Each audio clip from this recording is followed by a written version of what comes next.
बिस्मिल्लाहिर्रहमानिर्रहीम। अस्सलाम वालेकुम। मैं हूं राजा मोहसिन एजाज और आप देख रहे हैं मेरा यूट्यूब चैनल। नाज़रीन, आज जो सबसे अहम टॉपिक है, बल्कि गुज़िश्ता रोज़ से ही इस पर काफ़ी गर्मा गर्म बहस भी जारी है, मुख्तलिफ बयानात भी सामने आए पाकिस्तान तहरीक इंसाफ के लोगों की तरफ से कि कौन होगा नया चेयरमैन पाकिस्तान तहरीक इंसाफ और इमरान खान क्या अब पार्टी चेयरमैन नहीं रहेंगे। तो इस हवाले से आपको मैं मेरे पास एक ख़बर है, वो मैंने सोचा कि आपके साथ शेयर करूं। एक तो ये चीज़ तय हो गई है कि जो आइंदा अब Pakistan Tehreek Insaf intra party elections जो शायद इतवार या हफ्ते के रोज़ करवाए जाएंगे पीटीआई के इलेक्शन कमीशन के हुक्म पर, उसमें अब इमरान खान चेयरमैन पीटीआई के उम्मीदवार नहीं होंगे। ये फैसला क्यों किया गया है और इसके क्या असरात होंगे और कौन होगा नया चेयरमैन, इस हवाले से मैं आपको बताता हूं। जो मेरे पास कुछ इस हवाले से फैक्ट्स मुझे मौसूल हुए हैं। ज़राए ने इस बात की तस्दीक कर दी है कि बैरिस्टर गौहर अली ख़ान ही पाकिस्तान तहरीक इंसाफ के नए चेयरमैन होंगे और ये फ़ैसला इसलिए किया गया है कि जो इलेक्शन कमीशन ऑफ पाकिस्तान ने इंट्रा पार्टी इलेक्शन के हवाले से जो एक ऑर्डर किया था पाकिस्तान तहरीक इंसाफ को कि 20 दिन में इलेक्शंस करवाएं, नहीं तो बल्ले का जो इंतखाबी निशान है वो डेफिनेटली जो एक रूल्स हैं उसके मुताबिक वापस ले लिया जाएगा। ये जो पीटीआई का फैसला है, या आप इसको ऐसे कह लें कि ये बुनियादी तौर पर इमरान खान का फैसला है। अब मैं आपको बताता हूं कि कानूनी तौर पर तो कोई कदगन नहीं है। इलेक्शन एक्ट के मुताबिक लड़ सकते हैं election Imran Khan. Political parties order 2002 में मुमानियत थी जिसके तहत नवाज शरीफ को भी रोका गया था, ताहम बाद में सजा के बावजूद मरियम नवाज को पार्टी ओहदा रखने की इजाजत दे दी गई थी। तो फिर सवाल यह है कि अगर कानूनी कदगन नहीं है तो फिर क्यों ये फैसला किया गया है। ये फैसला इसलिए किया गया है कि इलेक्शन कमीशन ऑफ पाकिस्तान की जानिबदारी की वजह से, क्योंकि ये एक आम तासुर था पहले और पाकिस्तान तहरीक इंसाफ बहुत ज़्यादा इस हवाले से बात भी करती थी। एक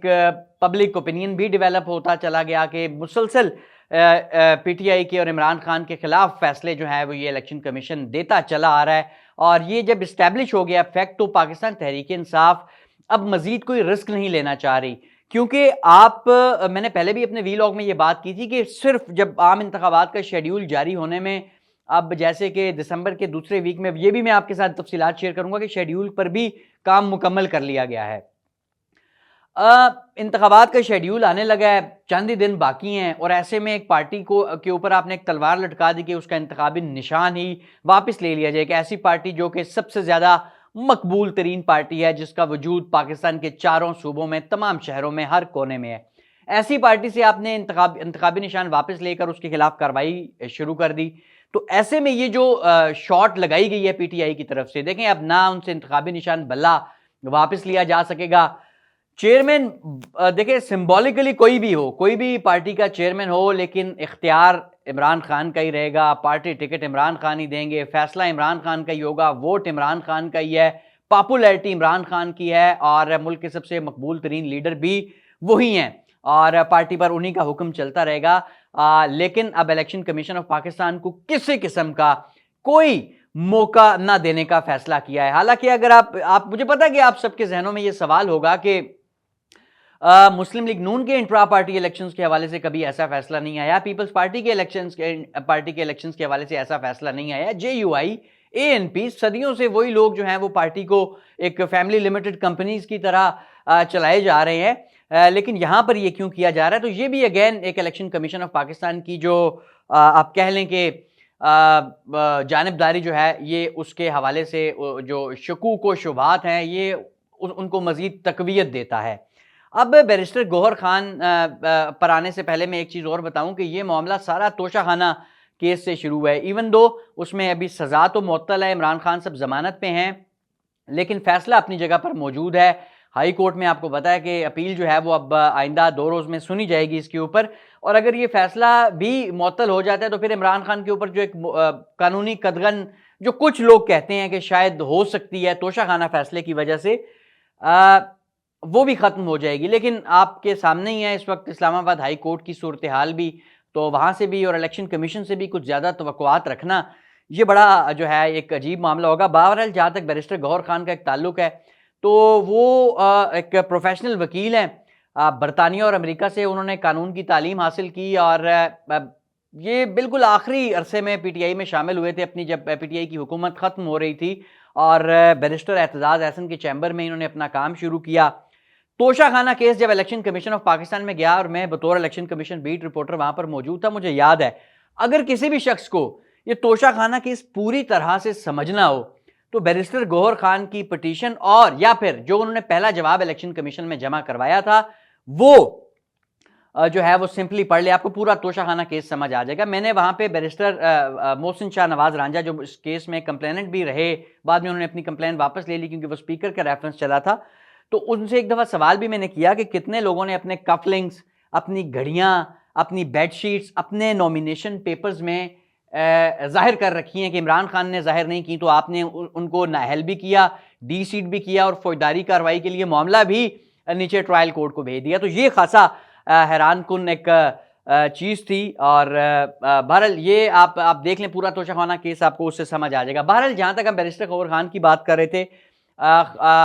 इमरान खान उन पर बहुत ज़्यादा एतमाद करते हैं, यकीन करते हैं, वो बहुत ज़्यादा सेल्फ प्रोजेक्शन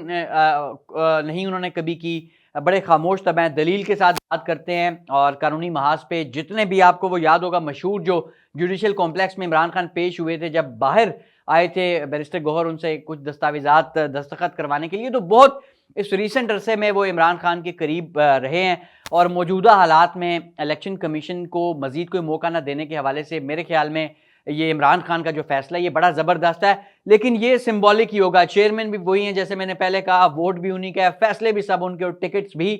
उन्होंने ही देने हैं। अच्छा, एक और चीज़ सुप्रीम कोर्ट के हवाले से भी बात कर लेते हैं। सुप्रीम कोर्ट क्या कर रही है, क्योंकि इस वक्त मुल्क में जो सूरत हाल है, जो आपको पता है कि पार्लियामेंट तो है नहीं, तो तमाम जो तवज्जो का मरकज़ या निगाहों का मरकज़ वो सुप्रीम कोर्ट है। तो सुप्रीम कोर्ट में इस वक्त ये मसाइल है कि किसी को साहब नहीं लिखना और किसी को सुप्रीम कोर्ट को आला अदलिया नहीं लिखना, और इसके साथ साथ वो जो कमरा अदालत नंबर 1 है ना सुप्रीम कोर्ट का, कोर्ट रूम 1, जहाँ पे चीफ जस्टिस साहब बैठते हैं, जो भी चीफ जस्टिस होते हैं, वहाँ पे माजी के जितने भी चीफ जस्टिस साहिबान हैं उनकी तस्वीर ऐसे दीवारों पे लगी हुई हैं। तो वो यहाँ पर ये चीज़ डिस्कस हो रही है कि ये तस्वीर यहाँ पे क्यों लगी हुई हैं, इनको हटा दें, कहीं और लगा दें, म्यूज़ियम में ले जाएं। वो हकायत यहाँ आ जाती है कि बगदाद जो है वो जल रहा था और वहाँ पे ये बहस चल रही थी कि कवा जो है वो हलाल है या हराम है, तो बाकी ये पाकिस्तान की आला जो अदालत है वहाँ पर ये सूरत हाल है। इसके साथ साथ एक आखिरी चीज़ जिसके हवाले से मैं यहाँ पे आज आपके साथ एक ज़िक्र करना चाहता हूँ कि मियाँ नवाज शरीफ की भी अदालत में आज अपीलों पर समाअत होगी, और मैं एक जगह पे था, वो एक रेडी वाले से हम वो मकई के जो दाने आजकल होते हैं और वो चने और मूंगफली वो नमक में बना के देते हैं ना, तो वो ले रहा, तो रेडी वाले को हमने कहा, ये गुज़श्ता समाअत की मैं आपको स्टोरी सुना रहा हूँ। तो मैं था, मेरे साथ एक दो साफ़ी और थे, हमने कहा यार वो केस चल रहा है, ज़रा जल्दी कर दें। तो रेडी वाले ने आगे से कहा क्या केस, हम आपको फ़ैसला बताते हैं, उसको बरी कर दिया जाएगा। तो बहरहाल अब जो फ़ैसले हैं उनका इस हद तक जो है वो सारों को पता है और बाकी सूरत हाल जो है वो अब आपके सामने ही है। ये था जी आज का मेरा वीलॉग। बहुत शुक्रिया आपके सपोर्ट करने का और फीडबैक का भी। इंशाल्लाह एक नए टॉपिक के साथ कल दोबारा आपकी खिदमत में हाजिर हूँगा, और तब तक के लिए मुझे दीजिएगा इजाज़त। अल्लाह हाफ़िज़।